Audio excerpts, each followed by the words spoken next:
How does one reconcile all this that you've said with the basic Jewish tenet and Hasidic tenet that God is perfect and doesn't use it? God is perfect and therefore doesn't need anything. That's actually a toxic thought. That means it's still stated wait, black and white. but that means that if I'm perfect, then I don't need you. Does that make me a better person? No. It really is a bad message.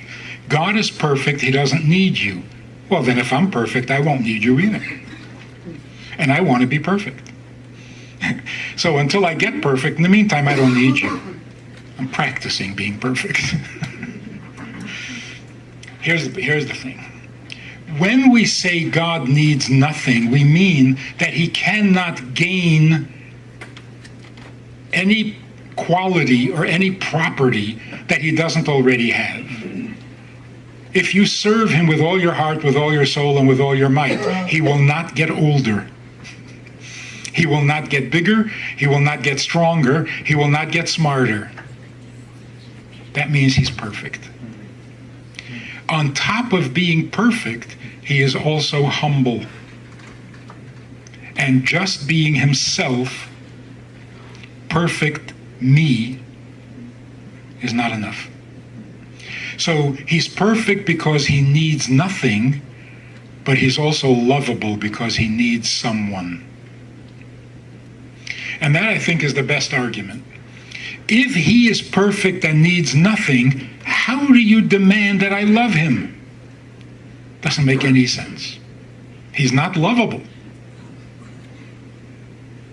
First of all, he's unknowable, right? Nobody knows God. Nobody can understand him. And he doesn't need you, but you should love him with all your heart. Something's not adding up here. Well, the God you think about, the God you believe in, is not lovable. You're right. But you got the wrong picture. True God is perfect and needs nothing. But needing nothing is not the same as needing no one. And the same is true with marriage. You don't need anything from your wife. And your wife doesn't need anything from you, which is good because she's not getting anything. It works out perfect. My husband is good for nothing. That's why you married him. If he was good for something, you would hire him.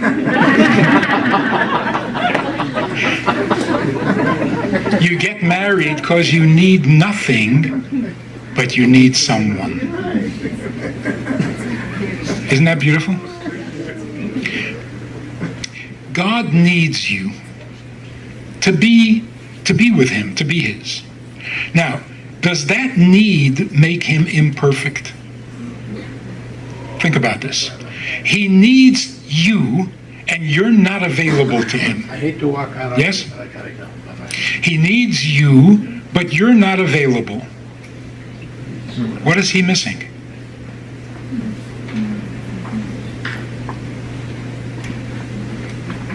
If needing you makes him imperfect, he needs you, he doesn't have you. What is he missing? He's not missing anything. You're missing. He misses you, not something. And that's why even if you sin, he still needs you. Doesn't like you, but he needs you. In fact, if you're not there, he needs you a little more.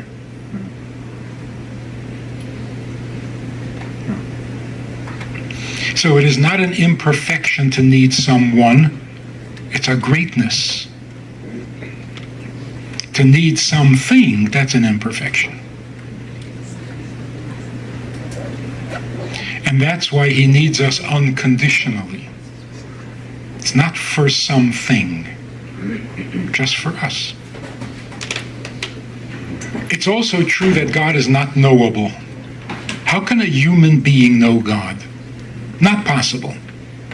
Until God gives us the Torah and makes himself known.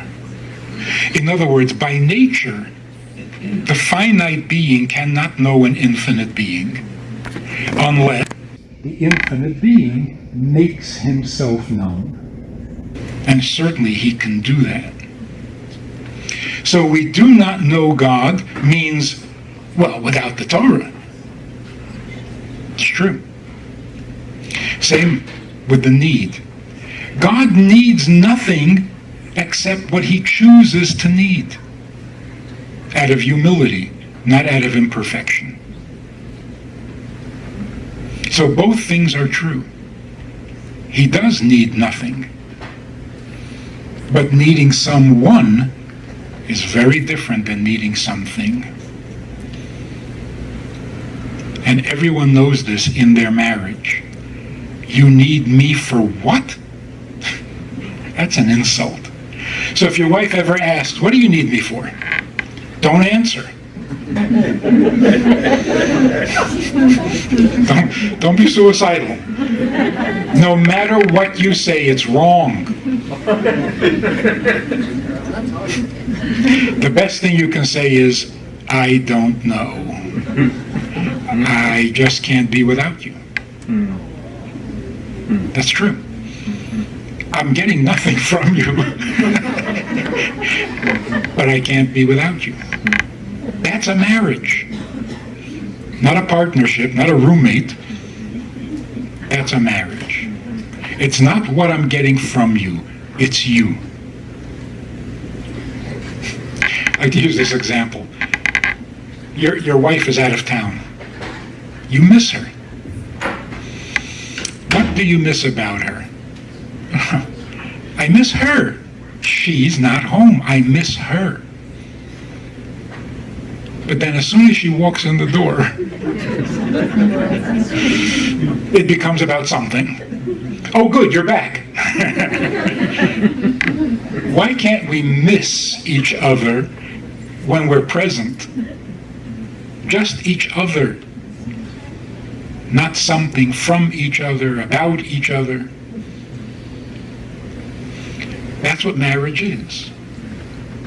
Two people merging to where I don't know who I am without you. What do I need from you? Exactly what I'm getting. We have a Sunday night program for VIPs that you might be interested in. It's informal, it's questions and answers, it's conversation. It's really relaxed, it's really pleasant, enjoyable, informative, and kind of community-like. It's a Sunday night program. There's a Wednesday morning program for the VIPs, and there's a Wednesday night program. All of it just conversation, casual, laid back, unscripted.